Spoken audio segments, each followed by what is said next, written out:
Oh my gosh, is this gonna work? Let's see, let's see, let's see, let's see.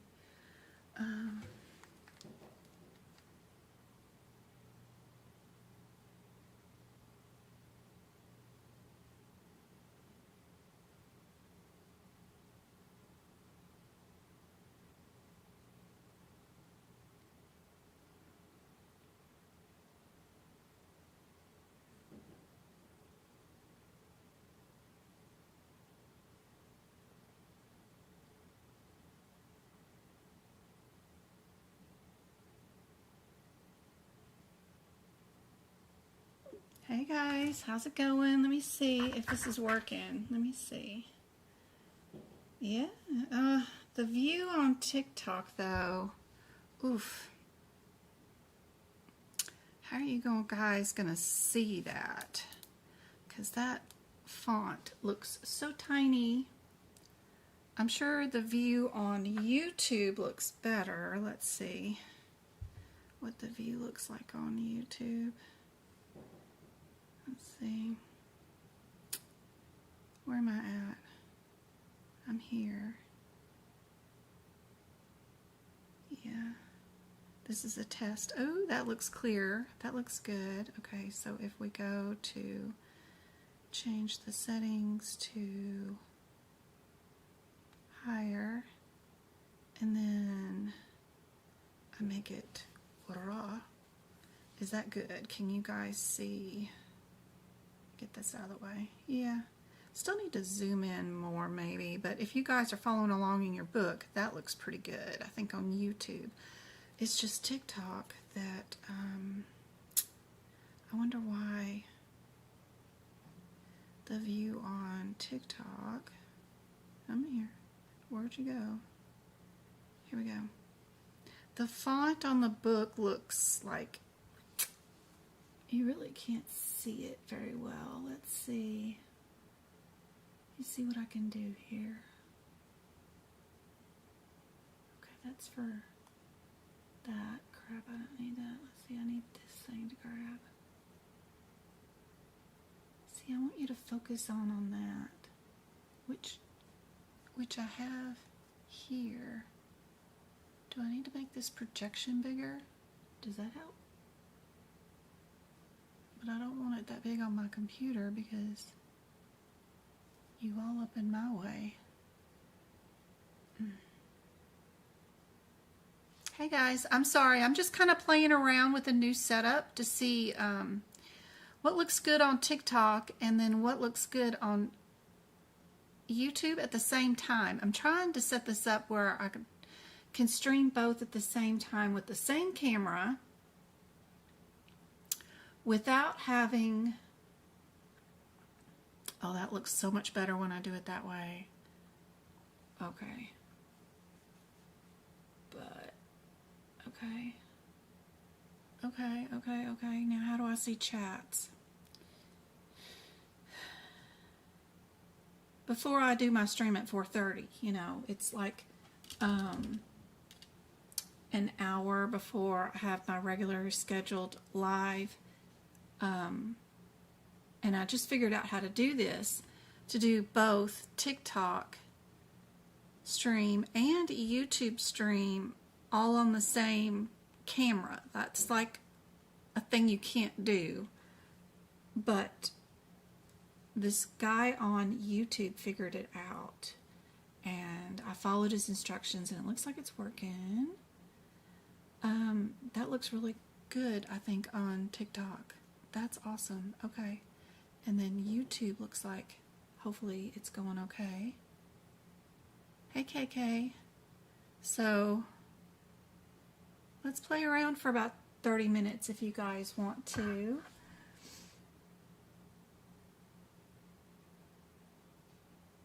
You were in the mock exam last night, but you had to go to bed. Yeah, it went on for kind of a while last night. Hi, Pennywise.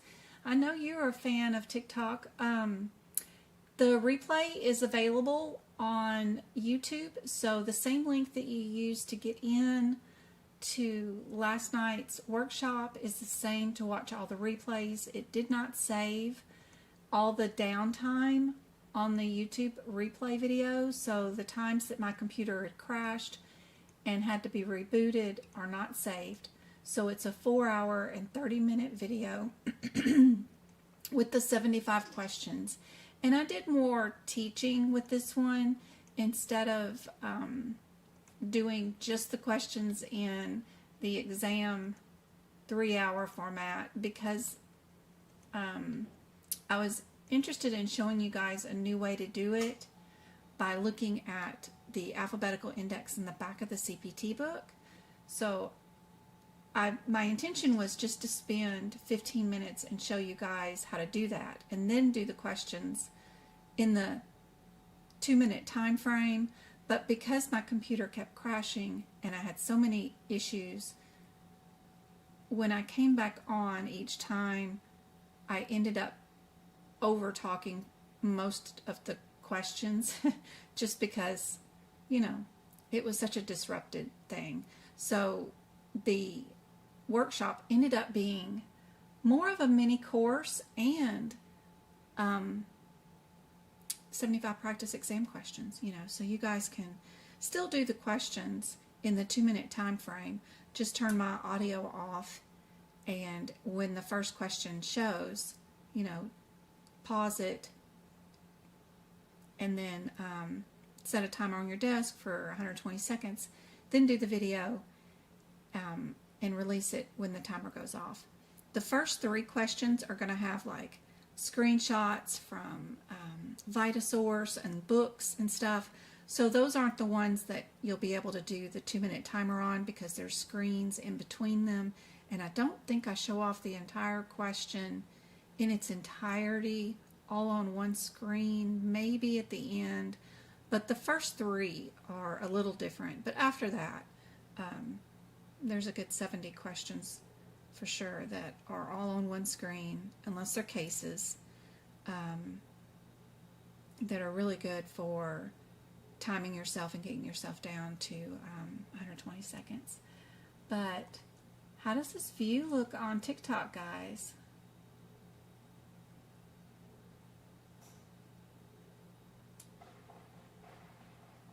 And if you were not able to utilize live chat, make sure you're not using Apple products, because YouTube and the way I stream the workshops, they are on YouTube. YouTube is a Google product, and you have to use a Google browser to be able to access chat during those live workshops. So make sure you have Chrome or some other Google URL that you're using, because Sierra or Safari, whatever that is that Apple products use, will not work during my workshops. But yes, I'm happy to answer any questions I can. I'm just here playing around and testing a new streaming environment where I can stream on YouTube and TikTok at the same time, I think. I'm hoping.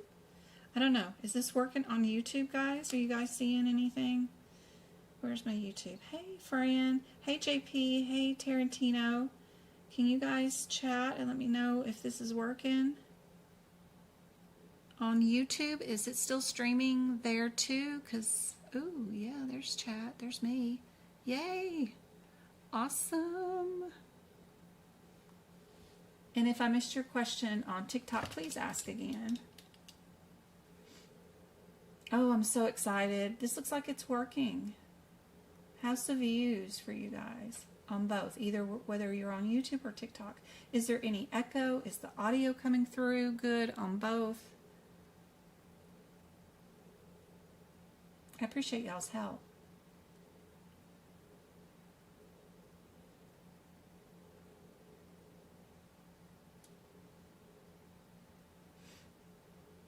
Jazz, what can I do to help you out? I'm actually about to do my final exam in a couple of hours, or tomorrow. Awesome. In your course? That's so exciting.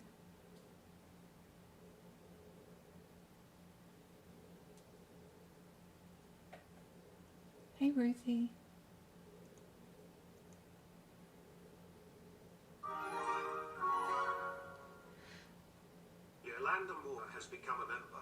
It is working. Audio is clear. It's clear on YouTube. It's good for me. Thank you so much, guys. Thank you, Amy, Karen. Karen, you were up late with me last night, right? You guys are great. Is your practice exam questions more like the exam? I've tried ones from aapc and they seem harder. Thanks for the follow, Ruthie. My practice exam questions vary. I have some that are on my website, right, through an $8 membership, and they're practice questions for all the sections, and it just depends. You know, some of them will be hard, some of them will be moderate, and some of them are cases, right? And then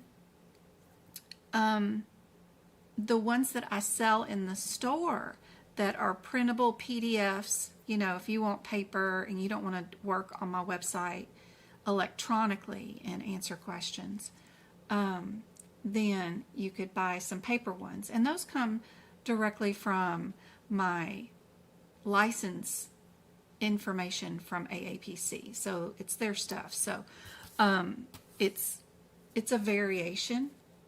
So AAPC has 3 pools of questions. So if you're going to get 6 questions for cardiovascular, right? Their solution to making a very good certification exam for you guys is to give you 2 easy ones, 2 moderate ones, and 2 difficult ones for each section. So 2 questions that are given to you on your certification exam per section when there's 6 questions per section, like in integumentary all the way through medicine, right? E&M and all that. 2 of them will be easy, 2 of them will be moderate, and 2 of them will be difficult. That's why the exam seems sometimes easier or harder or whatever the variant is for you. It just depends on what level you are, right? If you're a moderate exam taker or even a hard exam taker and you're really good at it and you know all the super hard stuff, then yes, the exam will be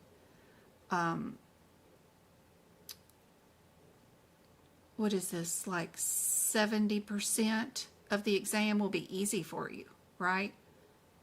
Because 2 of the 3 sections will be super easy for you. So I don't know if that answers your question. I got on a rant. But I love your practice exam questions. They are challenging. Yep. If I make the question, it's harder. If it's AAPC's question, then it could be one of those variants where it's easy, moderate, or difficult. But if I wrote the question, I write it, and I know it's going to be difficult.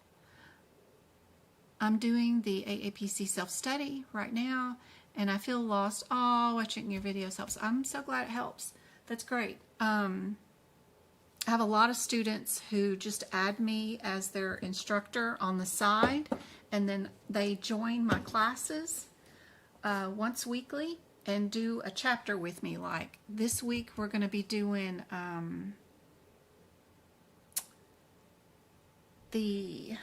what chapter are we on? We just finished musculoskeletal, so respiratory comes next. So we're doing all the respiratory. We'll do the practical applications together inside your course, and we do the final exam or the workbook questions together. I just got the 2026 AAPC ICD-10 book in, so I thought we could work on some notes for just a few seconds and see if the stream saves. Did Jess let me know what her question was, or his question? I'm not sure what that was.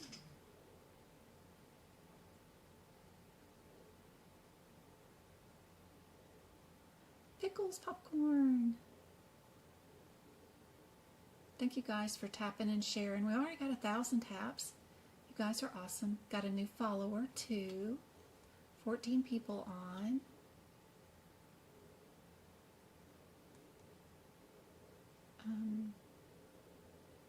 Hey MK, good to see you.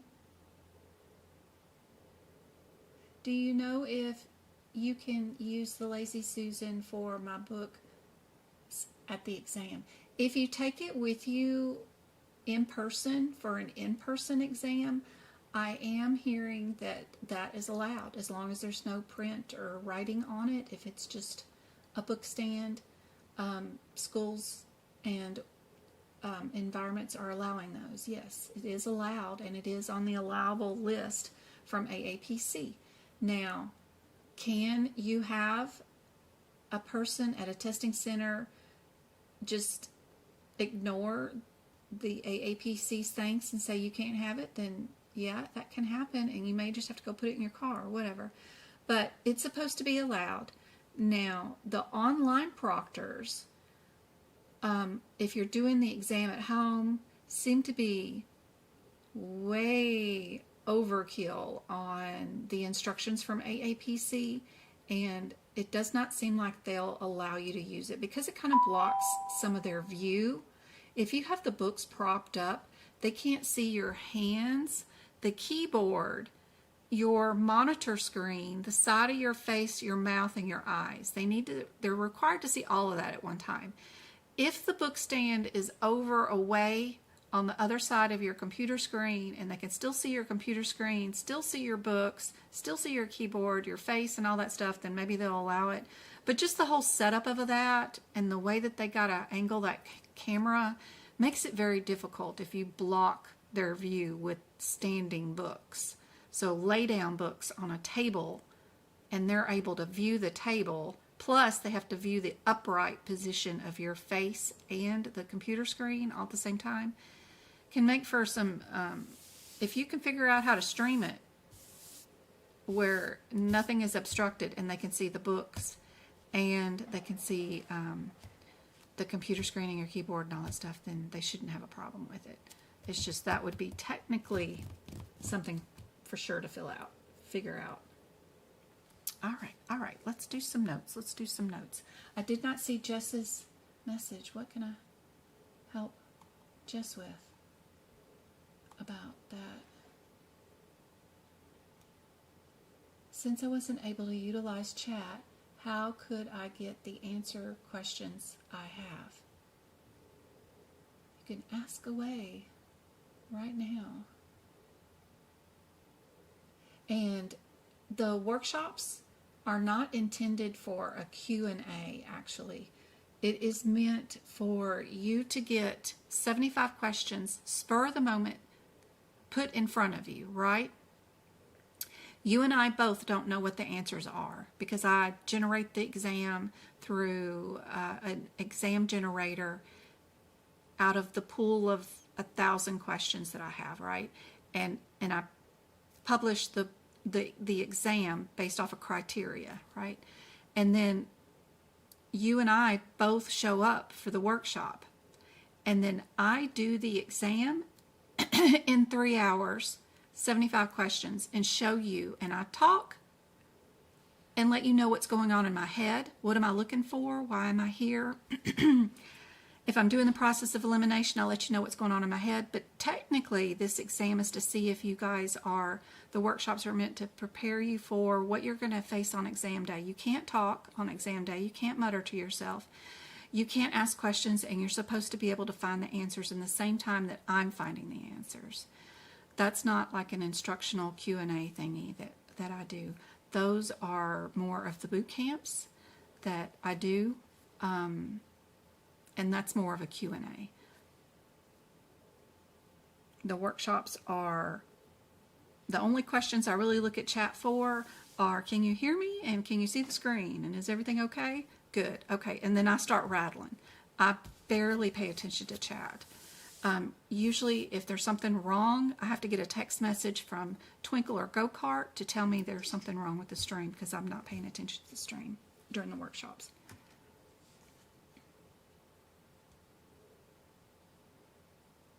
But if you can get 90% of those questions right with me in the same pace as I'm going with those workshops, then you know you're ready for your certification exam. So that's the purpose. Plus, if you could not keep up and you did not get 90% of those questions right, then you've got the questions to replay for 90 days so that you can go back, make notes, look at the rationales, figure out why the answers are what they are, and if by chance you're still struggling with a question or two, absolutely let me know which question it is and email me and let me know if you're still struggling with one and you couldn't figure it out on your own. Happy to email you back and let you know.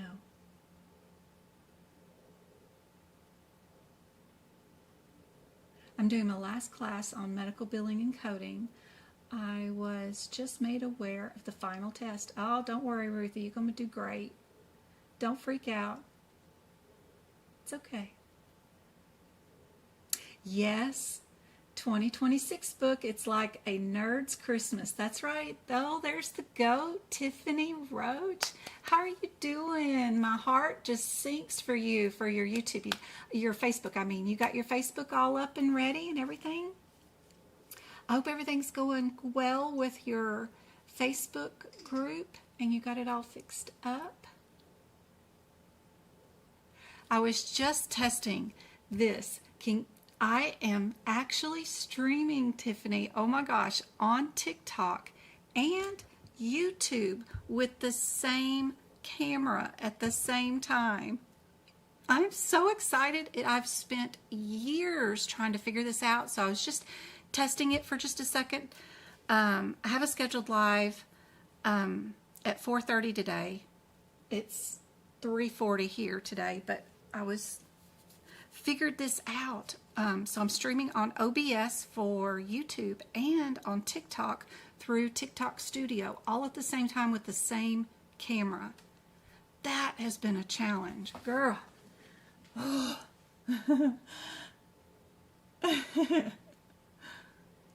I'm good. I'm finally up and running. Just building it back up. Aw. Meta is a pain. Oh my goodness.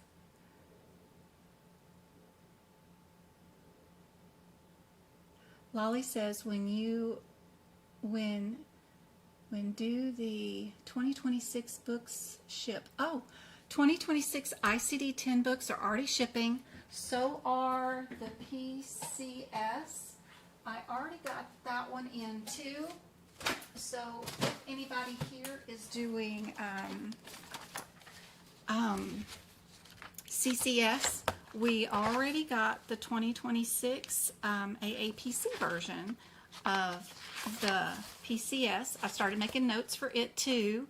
Super cool, so fun, something new to learn. So I've been working on that, and then this weekend I just got the 2026 guidelines in. So exciting. But now I've got carpal tunnel killing me so bad, like worse than, I mean, I know labor was hard, but dang, carpal tunnel, nerve pain is the worst. I'd rather have a broken bone than nerve pain. Nerve pain is the meanest thing ever. So I got carpal tunnel and new books here. It's driving me nuts. When you guys are looking at your books for your ICD-10, it's really important to pay attention to how the book is set up. It's meant to help you. They're going to help you. Everything in this book is related, so if there's a guideline that you need to know about, you don't have to reference the guidelines on every single one of them. They do tell you here, even in your alphabetical index, that there's a guideline thing that you need to worry about or watch out for, which is really cool and helpful. And then, of course, they tell you in the tabular list that there's a guideline that you need to worry about also, right? Like code something else first. So understanding, first of all, how the book is set up and where all your little tips are for all the little guidelines and stuff is very important.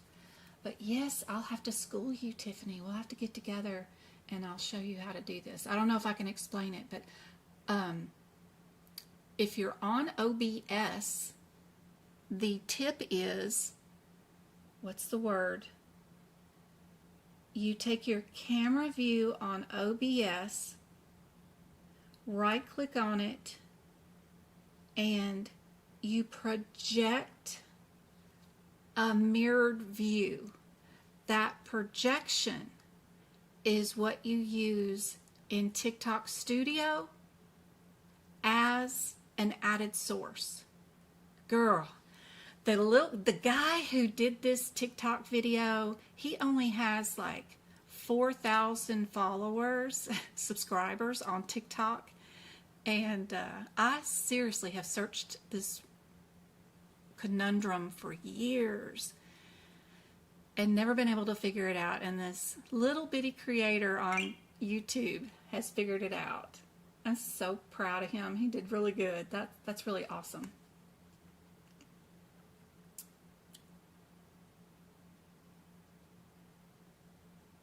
I need a Windows computer so I can use TikTok Studio. I think you've sold me. Yes. I hate Windows. Windows crashed on me during my workshop yesterday no less than 6 times. I absolutely hate Windows, but it is one of the needed things for sure. I finally turned off the updates for Windows yesterday because Windows loves to update on Sundays for some reason, and it was having trouble downloading and updating automatically, so I turned that off and paused it for a week, and I'll deal with that later. But that got my workshop back up yesterday. Good gracious, I hate Windows, but yes, I can't use anything Apple either. I like Linux. I love using Linux, but of course TikTok Studio and YouTube features some. I can stream on YouTube on Linux, but I cannot use TikTok Studio. But yes, and you can build your own computer. You don't have to buy one canned. You can build a Windows desktop really inexpensively, and it's just plug and play the little parts to it and hook it up to a screen. We did that. But anyway, you just buy your RAM, buy your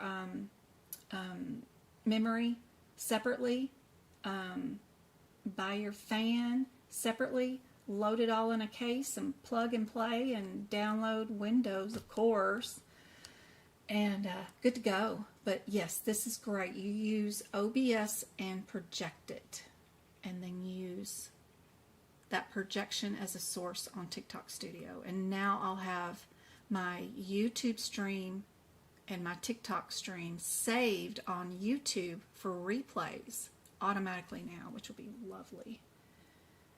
Yeah. I need you to teach me PCS. I am going to make a CCS. Oh, I would love to. I would love to. Me and you both are self-taught, all of this anyway, and I have self-taught myself PCS, and I love it. I think it's really fun. It's an interesting way to do ICD-10s, but they're procedure codes. It's really cool. Love to. You and I got to do a Zoom together. We could definitely collab on some videos too. I think the community would benefit that overall, because I have had people on lives be afraid to bring up your name or my name, and I think that's just silly. We should all be, don't be afraid to bring up anybody else. I think we all benefit from different types of teachers, and if I'm not one person's cup of tea, then I'll be somebody else's cup of tea. And of course, if they can't learn from me rattling on nonstop ADHD style, right, then they might do better with a more structured teacher, or whatever the little quirk is that makes it click in their head. And I don't think they should be afraid to bring up other educators during our streams. We all love and support our medical coding community, because we're all on the same team. I want to become a coder. What do I need to do to become one? I've got 3 pinned TikToks up here at the top. If you click on my little blue logo right there, the 3 pinned. I know they're older videos, but I still stand by them. If you want to learn, the first thing you need is decide which certification you want to do. Do your research. I recommend AHIMA or AAPC, either one. My preference is AAPC because they give you 2 exam attempts for your certification, for the price. You only need to pass one exam to be medical coder, and it either needs to be with AHIMA or AAPC. With AHIMA, they're nonprofit, which is nice, but you get one attempt at the exam and then you got to buy it again. With AAPC, you spend a little bit more money and you get 2 attempts. Hey, Jay Bird, how was school? Good. And then pick your certification. What do you want to be when you grow up? Do you want to be a medical coder? Do you want to be a risk adjuster? Do you want to be a medical auditor? What do you want to be? There's several different certifications. Find which one interests you, and then you just need the manuals that are required for it. Some of them only need 1, like the ICD-10 book, and some of them need 3 manuals. Get your manuals. Get the study guide that is written by the company making your certification exam, meaning if you're doing AHIMA, CCS, by their study guide. If you're doing AAPC's, CPC, get their study guide. They're the ones writing the certification exam. Their study guide will be the best source. Okay? After you get the study guide and after you get the manual, then you need to make notes, practice exam questions. You need to get your exam questions only from the entities writing your exam. Do not buy the books from, Amazon. I've bought them all. I swear to Bob, I've got them all. Don't buy them. They're full of old, outdated, missing information, outdated guidelines, copy-pasted, stolen exam questions that they can't even get the rationales right for. Do not buy anything off of Amazon that is not from the person that's writing the exam that you have to pass, right? You need a couple of AAPC's practice exam questions because their testing environment is going to be the same for their practice exam questions as it is on certification exam day. You want to be able to know that environment, learn how to use it, and practice their questions. Same thing with AHIMA. You're going to want a few of their practice exam questions.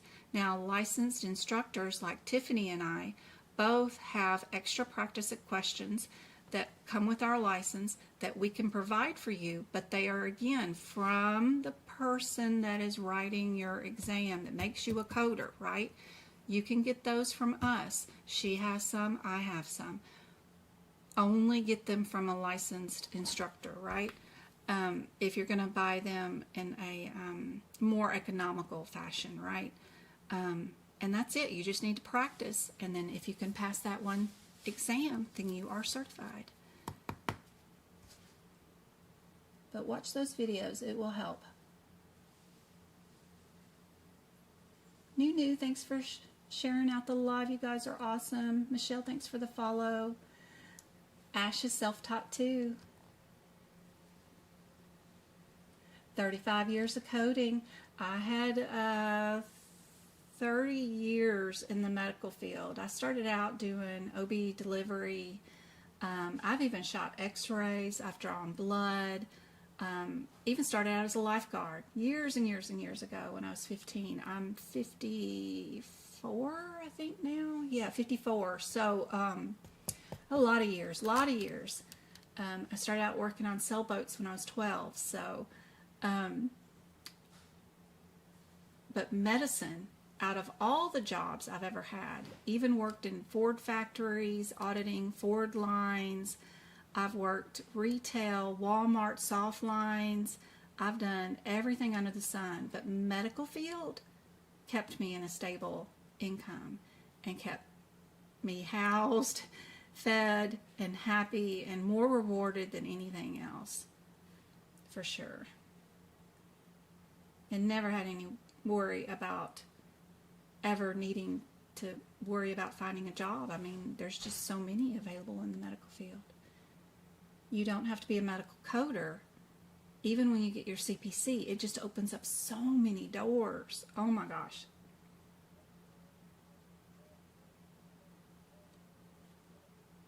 "10 years for you, all cardiology." One of my besties has cardiology, and she did pediatric cardiology for many, many years. So what I'm doing right now, this is just a test to see, I have a scheduled live scheduled in 30 minutes, but I was playing around with a new setup. James, I figured it out. Come here, look, look, look, look, look, look. I am streaming on the same computer camera on TikTok live and on YouTube live. Wow, see, I told you. Oh my God. I found a guy on YouTube. He's only got 6,000 followers. And he said, take OBS and project your camera view. And then use that projection camera view on TikTok Studio as a source. Dude, I've been looking for a solution for 5 years. 5 years. Lord have mercy. It's my first time. So right now I'm just excited and showing off that I can do 2 streams on one computer camera at the same time. I don't know if any of you guys are creators. This is a huge issue because TikTok won't give us our stream ID number, which we can use on OBS to stream, you know, whatever, YouTube, whatever on it, and we can project different scenes, right? Well, TikTok won't give us that stream ID, so they make us only stream on them only at that time, and that's it. They won't let us stream dual for another company at the same time. So we have this issue where we can't stream. And then you have to download your video from TikTok and then save it back up to YouTube, which causes storage issues and Windows issues. It's just a huge thing when you want to take your TikTok live stream and you want to transfer it to another company and add it to their stream. It's just a nightmare. But anyway, I'm just playing. I was trying to point out how your guidelines are not only noted in the front of your book if you have AAPC's version, but they're also noted and hinted at in your alphabetical indexes and in your tabular list, right? And it all starts at the very top, right, where it says items that have been underlined, have been moved within the guideline. Italics means that things have been revised for this year. There's lots of little hints in a lot of these little areas that'll mean something to you. When you're in the guidelines and they're talking about your punctuation, number 7 way on down here, super important to pay attention that even just the second sentence on the brackets when it says that brackets are used in the alphabetical index to identify a manifestation code, that is huge. There is a lot of guidelines about manifestations. So like if you are doing adverse effects, manifestations, right, will come first, and then your external cause T code will come second. But if it's a poisoning, your manifestations will come second, right? And then your T code goes first. But in your alphabetical index, if you know that they will put down which one comes first and which one comes second for you, even in your alphabetical index, because of the manifestations, because of those brackets, like this one right here, whatever this diagnosis code is, subacute bacterial endocarditis, right? They're telling us the ICD-10 code is here, but look, it's got a manifestation, which is the second code you're going to need. They're telling us that that guideline exists in your alphabetical index, which is one of your guidelines right here. Tiniest little baby sentence right here on number 7 under punctuation, which means a whole lot of stuff for even just a guideline in your conditions under poisoning, toxic effects, and adverse effects. There's a lot of other conditions that will have manifestations, but this is just one example where they switch from being first to being second, to being first to being second. If you know every little sentence about your ICD-10 book and how it's set up, then it doesn't matter where your answer is in the book or what your question is about during your exam, because no matter what, you know what this means when it has a code and then a bracket in your alphabetical index. You know there's a guideline situated with it. So if you understand how these manuals are set up, since that's what AAPC or most medical coding, AHIMA and whatever are testing you on, right? They're testing you on, do you understand all the features of their book? Do you understand the practical steps for using this book? And have you read this and understand every tiny little sentence and what they're talking about? And do you know where an example of those kind of things are in the book that are tied back to your book and your guidelines? Then you won't have any trouble with the certification exam, because there's nothing they can throw to you that you won't understand, because you absolutely know how to use this book. So one suggestion is to make sure you've read the front of the book where it's got the practical steps of the book, the features of the book, and then when you're going through the guidelines like I'm fixing to do, right? When they have this punctuation right here and it tells you about that manifestation, go find some examples in your alphabetical index of what it looks like. Write those in right here with the page numbers. And then find examples if they exist in the tabular list. They're talking about just alphabetical right here. But put the page numbers down like those that I just found really quickly, right? For every little guideline, and then that way you know what the guideline is talking about, and you went and found your own example of whatever they're talking about in the book, so you know physically what it looks like. I'm a visual learner. I have to learn by visually seeing what they're talking about. That means nothing to me, just reading it like that, right? So that's one big suggestion for sure. As we're going through this, make sure to get your examples down.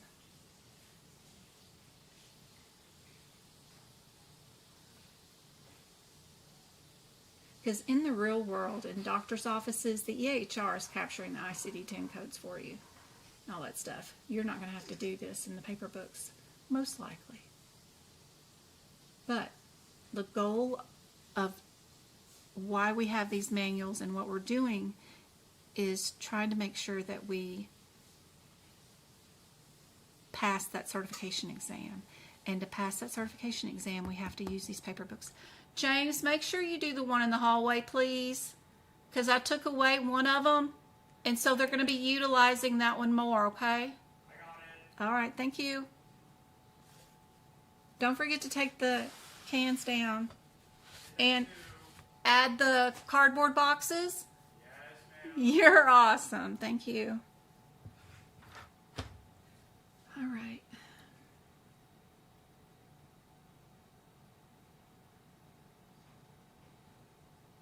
Paige, thanks for the follow.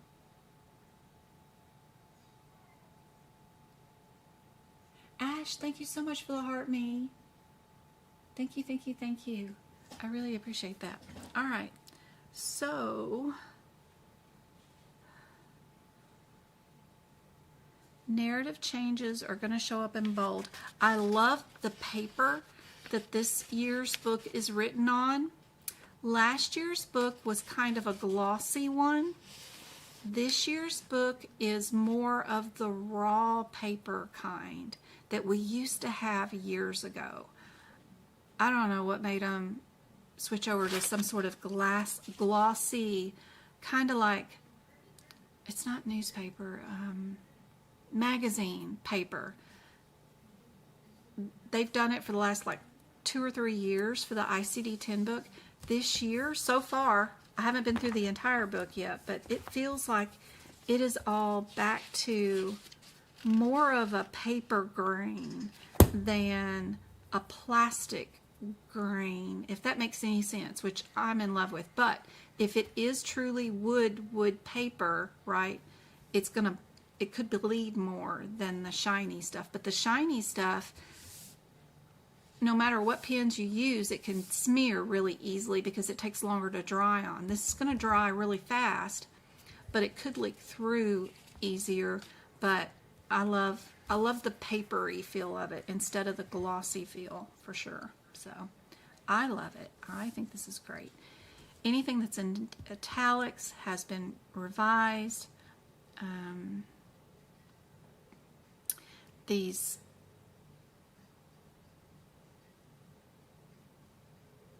guidelines will not appear on the AAPC version of any of their certifications exams until January 1st. Ahima changes their exam on April 1st. So you will not be able to use 2025 books on any ahima certifications as of around April 1st. But for AAPC, you can still use your 2025 books until December 31st of 2026. I don't know if there's any major updates in the guidelines. I doubt it. These don't update. I mean, we've had them written forever. The last update we had was like 2021 when they added in the unhousing and those kind of coding situations where if you're living out of your car or something. Looks like they've added in a couple of neat little things, like they've called, instead of chemotherapy, now they're starting to call it an anti-oplastic chemotherapy instead of it being just plain chemotherapy. That looks like a new term that's new for this year. But just, it doesn't change the guideline overall. They added one new word, and you can barely tell. Where am I at on TikTok? There we go. Barely tell that it's italicized, but just that new word.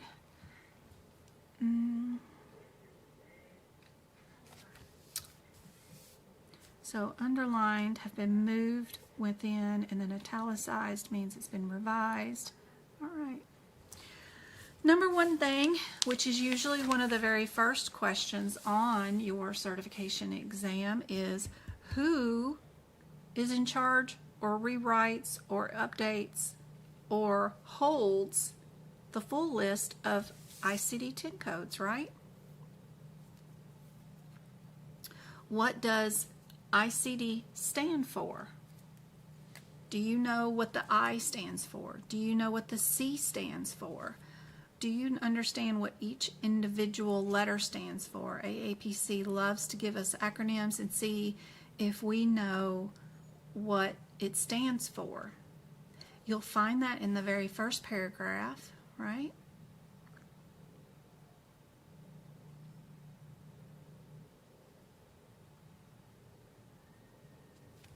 For international classification of diseases, seems elementary, but you don't want to forget that.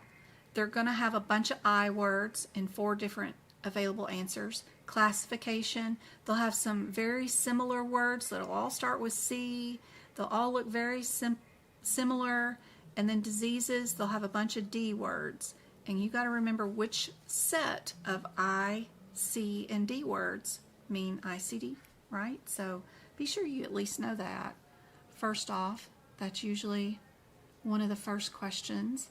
And then you need to know the 4 entities that help us with prepping our codes, right? We've got our AHA, and what does that stand for? The American Hospital Association, right?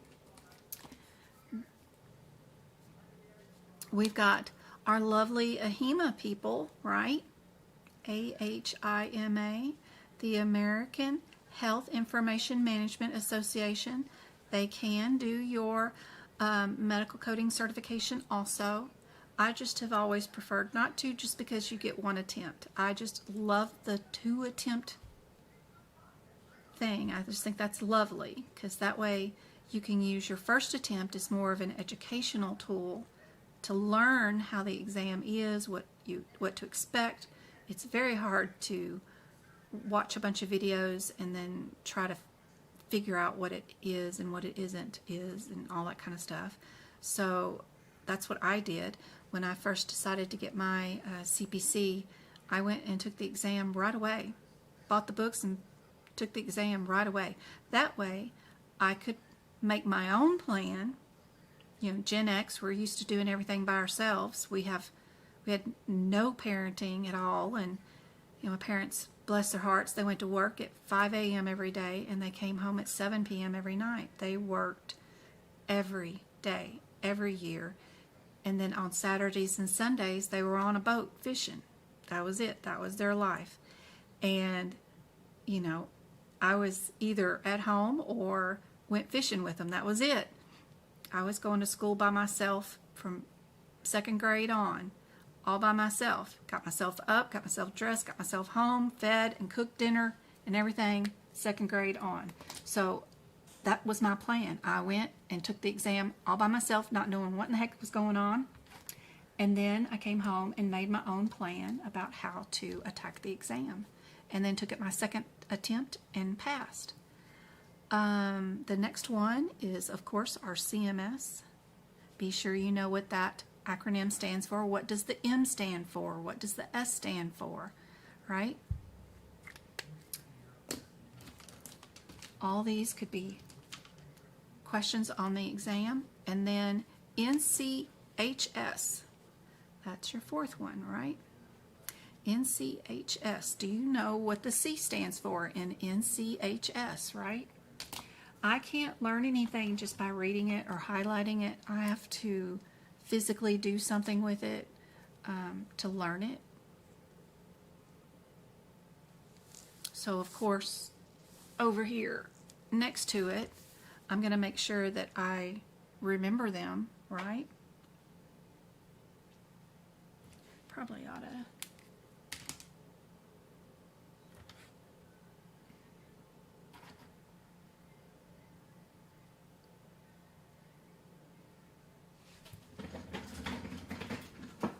Looking for an orange pen.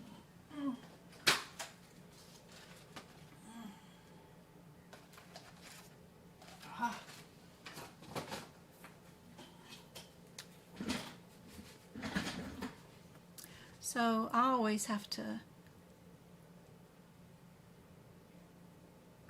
just rewrite it once. That way I've at least done something with it, because I know it's going to be important, right? And then green, ahima.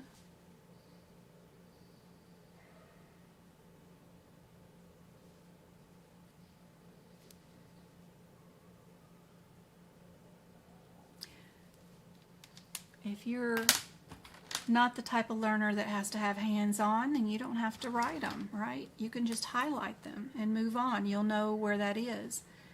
If I don't write them, then I physically can't remember where I saw it, right? I just am that type of person.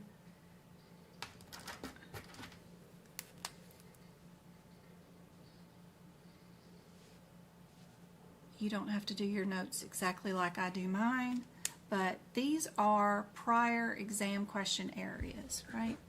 These are the people that are the 4 organizations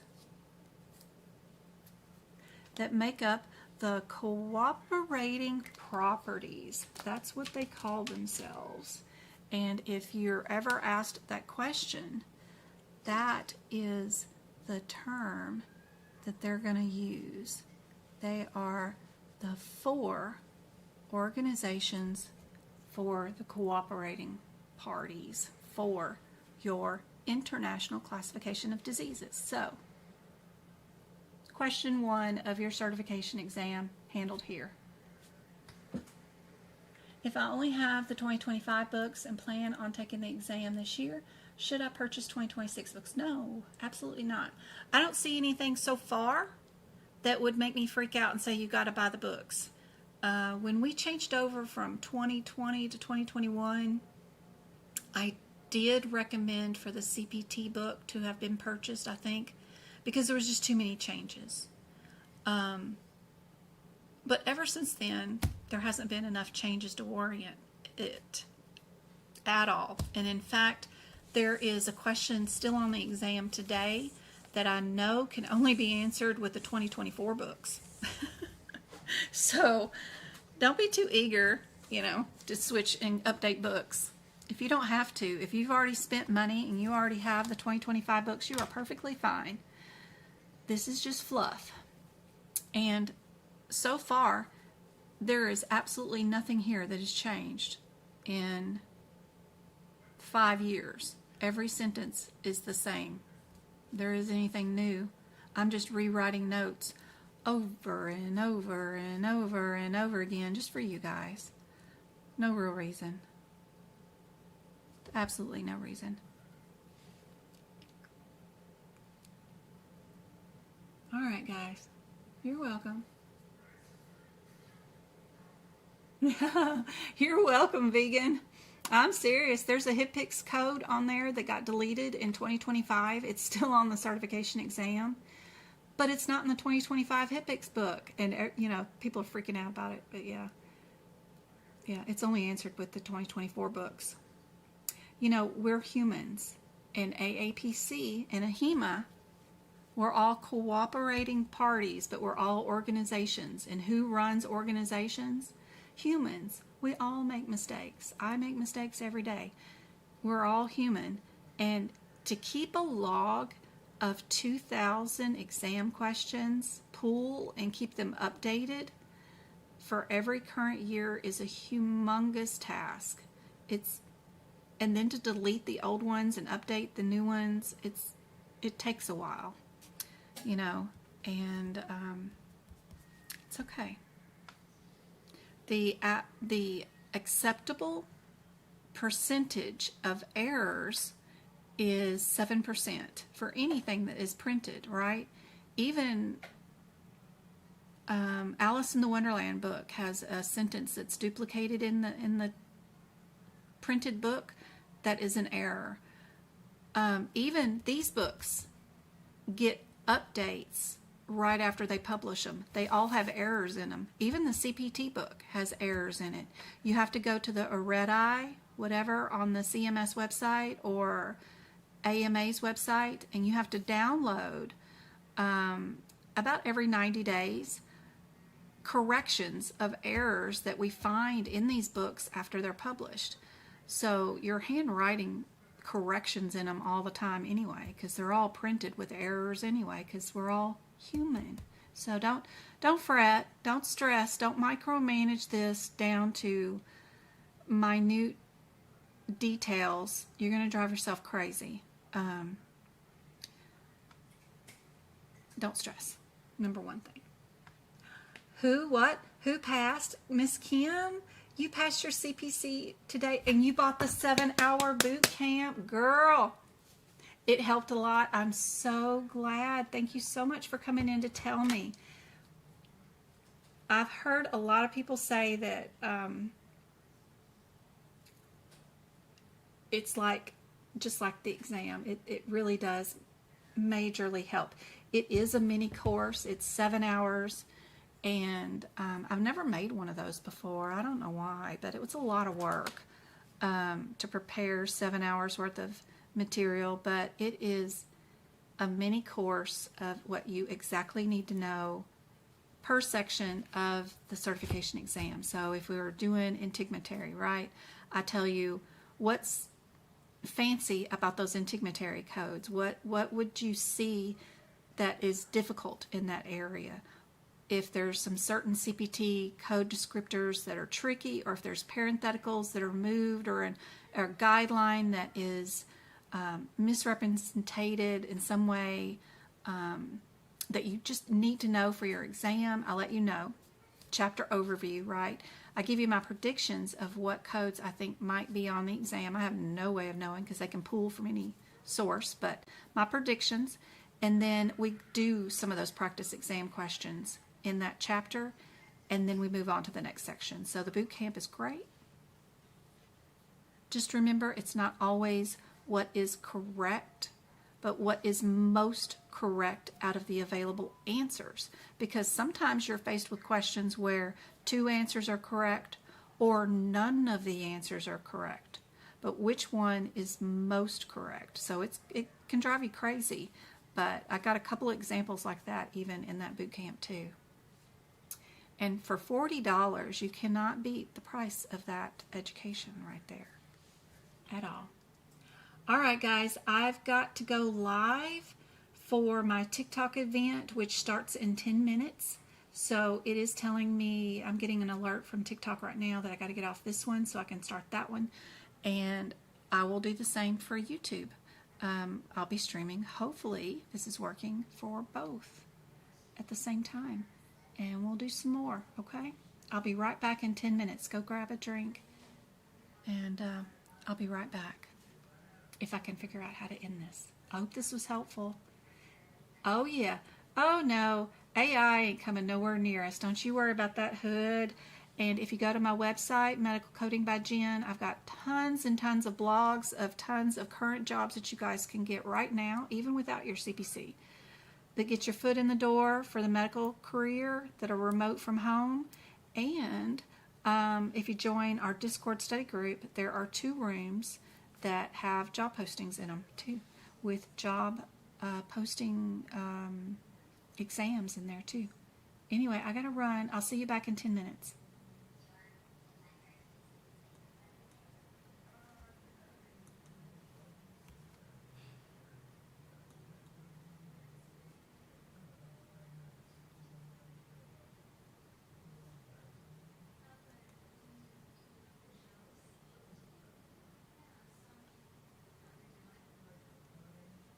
Hey guys on YouTube, is it still streaming okay over there? Does it look okay?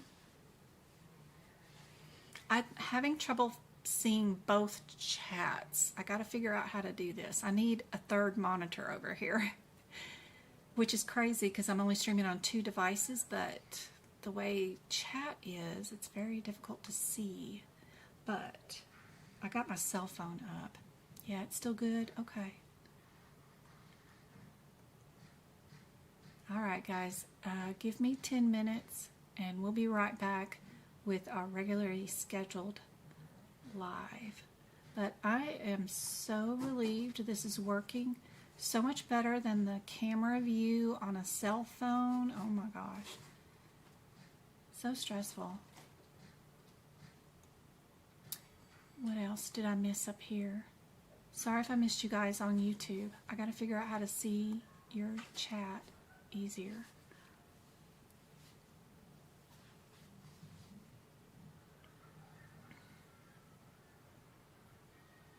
I was on a MacBook last night and my iPhone now.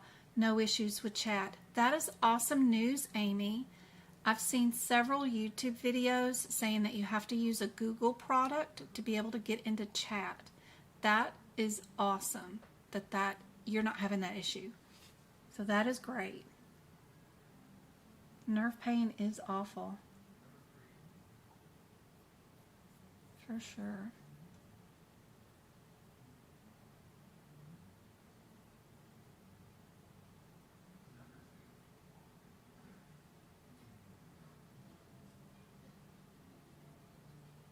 I know. I'm so excited. It took me 5 years to figure out how to do this. Good gracious. I'm so slow. All right, guys. I'll see you guys in 10.